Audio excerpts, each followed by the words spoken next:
All right, so let's start with the first question. Do you have an estimation of the volume of petrochemicals delivered through these methods per year or month or some other time frame?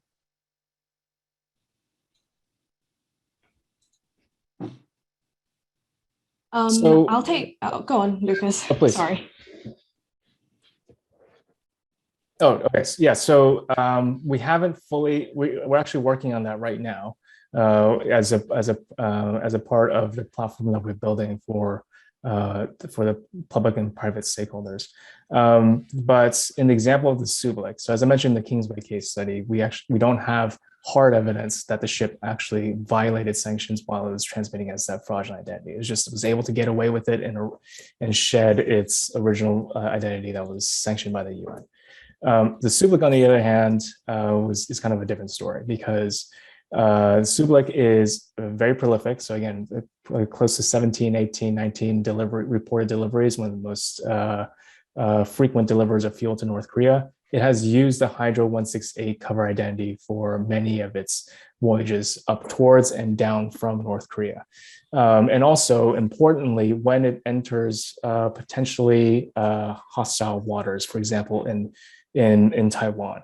Taiwan has been the source for a lot of the fuel going to North Korea, disproportionately so. Most of the fuel shipments that we see going to North Korea we believe are ultimately sourced from Taiwan through a sophisticated system that we call a shell system, which we kind of go into a different report. But the fact that they're able to have this disguise while they're operating in Taiwan enables them to get the fuel from land, which is something that they can't do because they won't be going to port, too much risk for detection and seizure. And so even though we may not see the identity actually transmitting in Nampo port in North Korea, it's still playing a critical role in enabling these transfers to happen. Thank you. Have you found evidence of vessel identity laundering in other regional scenarios? So, Lord, please cut me off. I can take a stab at this, but what was interesting when we first published the report, a lot of folks that are also watching the maritime domain and focusing on other threats, for example, Iranian fuel smuggling or IU fishing, they indicated a lot of interest in the findings because they also see similar stuff happening in their sphere. So if you all are familiar with Tanker Tracker's work, they're run by Samir Madani, great guy, very astute analyst. He actually popped in with a few examples of some of the stuff that he saw in the Iran context. And this is frankly not surprising because as we mentioned at the very beginning, we knew that this was something that was not unique to North Korea. This is anybody who is trying to evade detection in the maritime space is going to come across this technique and will find it effective. And so we suspect, based on some of the evidence provided by other experts in the field, looking at other issues in maritime crime, that this is happening elsewhere as well. And this is something that we're hoping to kick off a conversation about, and we'll work with others to investigate commonalities and intersections. Thank you. Next question we have from the audience. What is the cost of changing identities and what authorities must be in league to enable the same? Okay, I'll take a first stab at this. I think this will depend on the precise vector that these operators will use to undergo an identity change. So for instance, some of the differences you saw between the two case studies, in one case study, the operators of the scheme were trying to pass off a ship that had disguised its identity as a new build. That would mean that you would maybe have to work with shipyards and other entities to try and get documentation issued to make it really look like a new build. So maybe you will have to pay off certain parties there to try and falsify those documents. You're going to also require the costs of buying a new transponder, or maybe going to a shipyard and asking someone to tamper with the transponder so you can punch in a new MMSI number. So those are some of the basic costs that will be required in doing this. And sorry, did I hear Lucas in the background? I think I did. Oh, no. Yeah, it really varies. For those who are, for example, in the Sublette case, right, we mentioned that it underwent significant physical modifications in 2016, 2018, ripped out the whole deck and probably ripped out some of the innards as well, the mechanical engines and so forth. That's a very, we spoke to some folks who are knowledgeable about ships in particular, but removing and changing and altering the engine, huge deal, very expensive. And when you're thinking about all this network that's trying to preserve its margins on all these illicit transfers, probably not worth it. Might as well just get a new ship. So that's something that we definitely was on the top of our mind was why didn't we just get a new rust bucket rather than going through all these physical modifications and troubles. So I think it just varies. It depends on sort of who they're able to work with and who has access to what kind of capabilities when it comes to generating new backstop identities. And so that's what made sort of the North Korea context quite interesting. Yeah, I'll add on one more thing there that one of the things that might be making this cost calculation make sense for these people is that we see some overlap in the networks of the ships operators, the ships that are undergoing vessel identity laundering operations, and the networks operating shipyards, or in some other way, maybe contributing to parts of this process. So if they are ultimately able to control the entirety of the process, maybe it isn't so costly to do all of these things. So this is a question that I think is very much case by case. Thank you both. So next question, I think you might have touched on it a little bit earlier, but what is the IMO doing to more tightly link the registered and digital identities, making it harder to illicitly use the latter?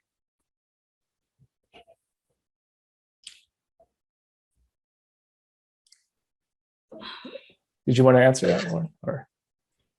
Well, I guess, yeah, sure. I mean, in theory, well, I think this is what we can give credit to the IMO for doing. The IMO does mandate vessels, merchant vessels that are above a certain size to always carry an AIS transponder. And it is also explicitly not okay to tamper with an AIS transponder. So there are these rules in place. And also, what the IMO does to work with flag registries to ensure that each flag registry's registered vessels are complying with these standards. Those efforts are there. It's just that because interests within the IMO and across the maritime industry are quite diversified, ultimately, at the end of the day, when a vessel spoofs its AIS and transmits a false identity, there isn't necessarily an obvious result in terms of what happens to it. I think sometimes it will go completely undetected. Even when it's detected, depending on the flag registry that it's registered with, some will care, others will not. So the IMO's influence here is somewhat limited.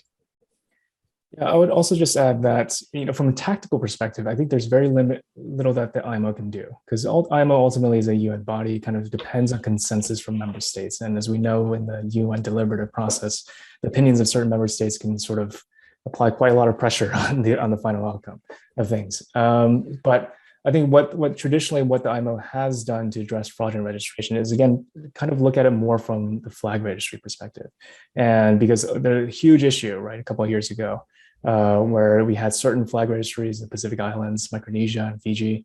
All of a sudden, we started seeing their ships registered flying those flags or transmitting MIMSIs attributed to those flags. Turns out that those countries never even had a flag registry in the first place. And somehow they were able to obtain this a MIMSI number that fooled everybody that was watching it. And so that was a big deal for the IMO, and they started cracking down on that. But the fraudulent registration piece of things kind of comes from sort of, if you think about it more of like an institutional kind of perspective. The tactical stuff where you're trying to track individual vessels and monitor them, I think that might be outside the scope of what the IMO can do. But the flag registries, that's where they have a little bit more influence and leverage. Next question. Have you seen probable regular collaboration between specific shipyards and vessel companies to fake the construction documentation submitted to the IMO? Or is it likely a question of companies finding willing, persuadable shipyards on an ad hoc basis? Ooh, this question is under active investigation by the authorities. I think what you can see from the panel of experts reports and from our reports as well, and some others from our friends over at RUSI, the Royal United Services Institute, they do great work doing tracking North Korean maritime sanctions evasion too. You should check out their work. There are shipyards that come up very frequently, oddly so. So I think there is certainly plenty of targets for enforcement authorities to look at when it comes to, when we're trying to answer the question of probable collaboration. It's not surprising, North Korea, drawing from the North Korea context, we've seen North Korean collaborators, Chinese nationals in particular, embed themselves as deputy registrars at certain flags. And therefore they're in a position to issue flag registration documentation and NIMSI numbers to a lot of ships. And we don't think this was an accident. And that's why a lot of flags tend to pop up with illicit activity, not just North Korea, but elsewhere as well. And we think it's because probably someone there is actually not careful, or maybe they have some other affinity with the networks involved. What is the impact of the new Chinese data security law and personal information protection law that has stopped all external sharing of AIS data outside of China? And they reference a Maritime Executive article. Terrible news, but I suppose it was foreseeable to some degree. General clamping down on data in China. Without going into the geopolitics of it from a tactical point of view, it does impact to some degree our ability to pick up on these signals. But of course, we do have certain terrestrial receivers we understand are still active and sharing some data, and also some satellite companies, like for example, Spire, they maintain a constellation of satellites that collect AIS data as well. So hopefully we're able to, as they kind of ramp up these companies ramp up their satellite collection capabilities, we might be able to fill in the gaps, but still nothing really beats a terrestrial receiver on the ground. They're able to pick up a lot of this stuff. But the one thing that we will probably note for folks that are working on this space is diversify your AIS data sources. Do not rely on a single region of AIS data to provide your AIS visibility. Because if you're relying solely on Western providers of AIS data, you're going to be severely impacted by any kind of measures taken by the Chinese government or any other governments that's looking to clamp down on AIS data. You have to look for regional providers of AIS data in order to hopefully preserve your visibility into the maritime domain. And that's something that we're actively working on as well. Right. Thank you. Next question. So should not IHS be audited by an independent authority without interference by IMO, but then reporting to the UN and IMO?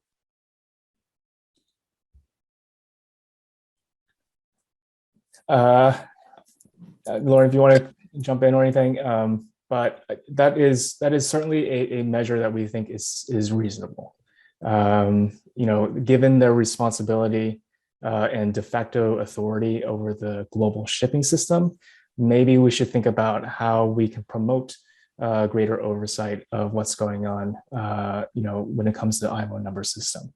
At the moment, we do not think that there is any kind of third-party auditing authority that is active at the moment. That's taking a look at the various controls and stuff that a lot of the big consulting firms that in the US do, like EY or Deloitte, et cetera, et cetera. That is a very interesting proposal, something that we think could be considered. Whether it will actually be implemented is sort of that's really up to the IHS market and also to IMO if they want to take on that responsibility. Next question. As far as cases of vessel identity laundering, do you know what the total incidents are in the world? And do you find the cases increasing or decreasing in number? I'll take a first stab at this. I think there are several questions I see here in the chat. We've covered some of this content already. Obviously, this is happening outside the context of North Korea. And in some ways, I think, wrote up this paper with the intent of trying to inform the entirety of the maritime industry. But we approached this question and this problem set from a North Korea angle. So obviously that means that the way we are looking at things, we are probably going to be finding more North Korea related cases. However, now that we've investigated some of the networks that we know to be engaging in this type of evasion tactic, we believe we've also uncovered cases that are not, at least on the surface, related to North Korea. But it's kind of hard to say, I think, what the total, number of cases across the world would be, because we are just not quite as familiar with the same problem set outside of the context of East Asia.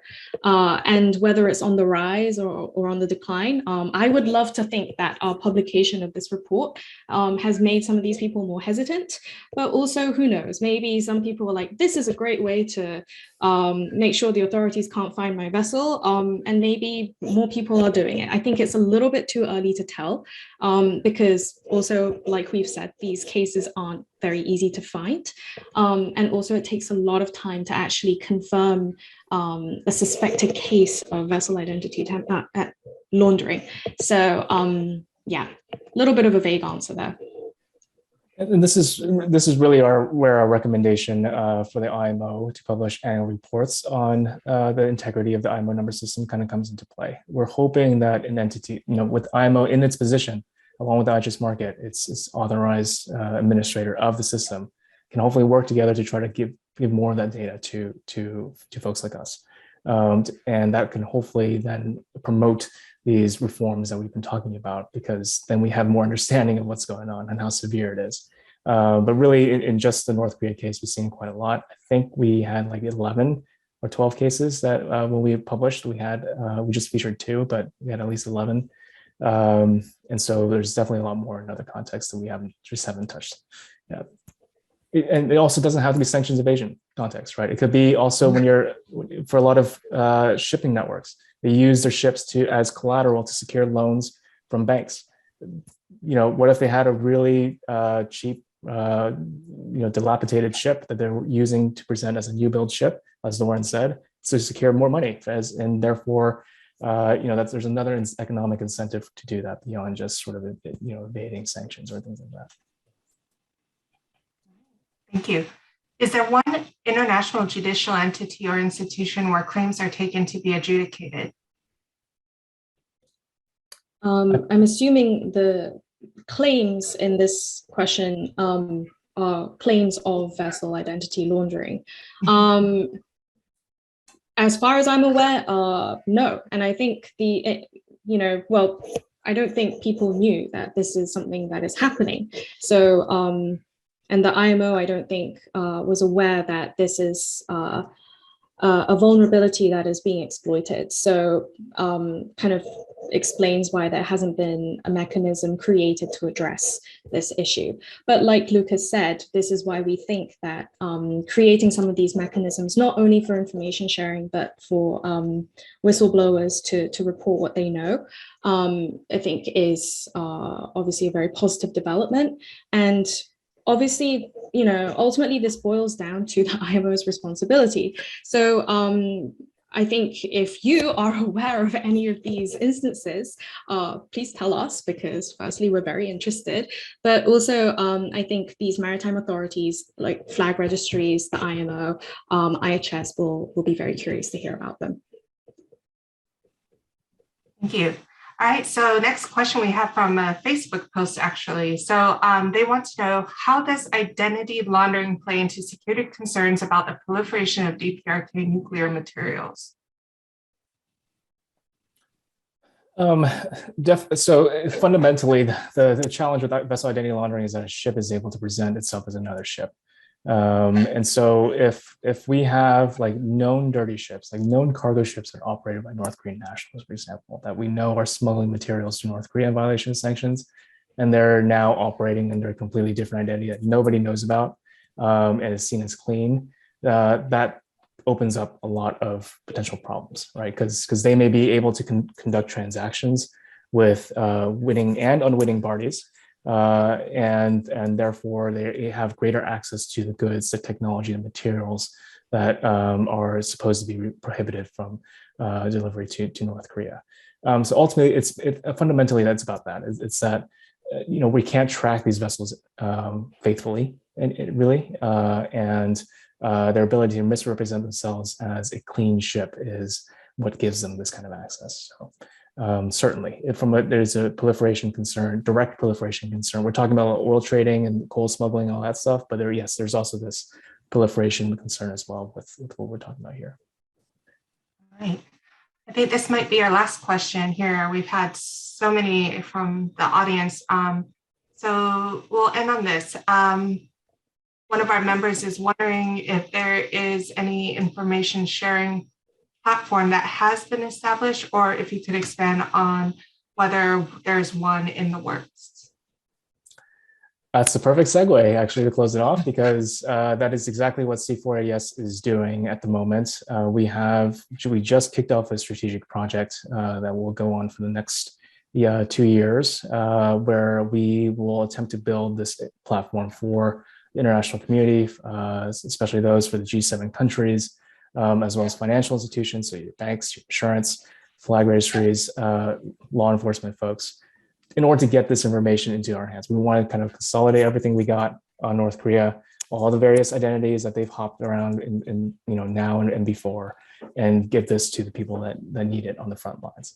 So this is a work in progress. So if this is something that your organization or yourself are interested in, please do reach out. You have our contact information, and we will definitely be think about which users we'll be bringing on board for this effort. So it's a perfect segue for next steps. Yeah, plan it better.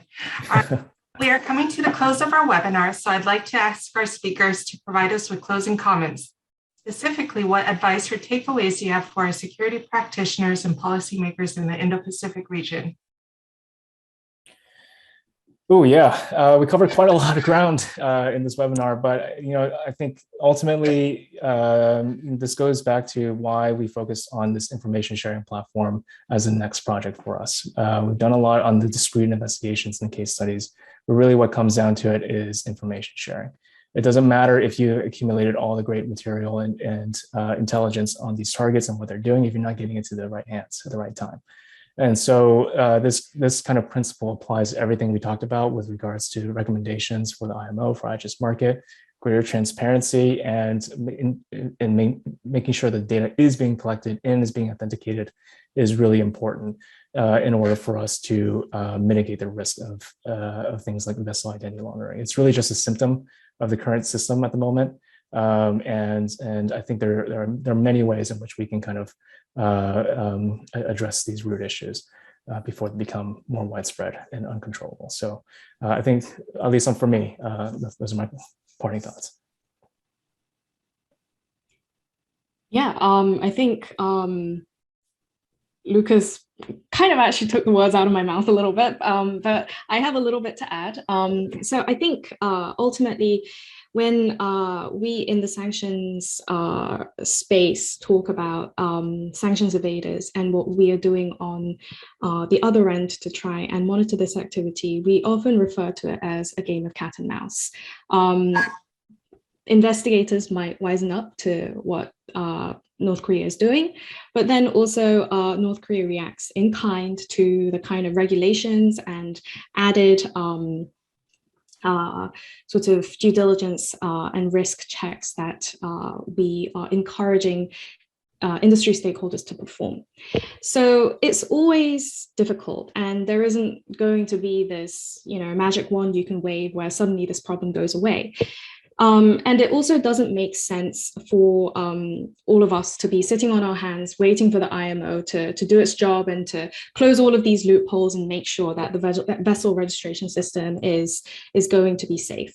So it goes back to what I was trying to say earlier about increasing costs for these sanctions evaders with the smaller steps that are easier to take, that are lower lift, not on the level of trying to bring all of these different member states around the table to agree on these convoluted processes and reforms.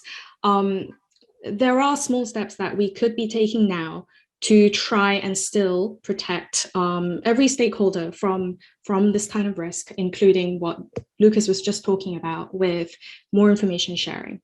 So yeah, with that, I guess I'll just say that thank you everyone so much for listening and for your very insightful questions.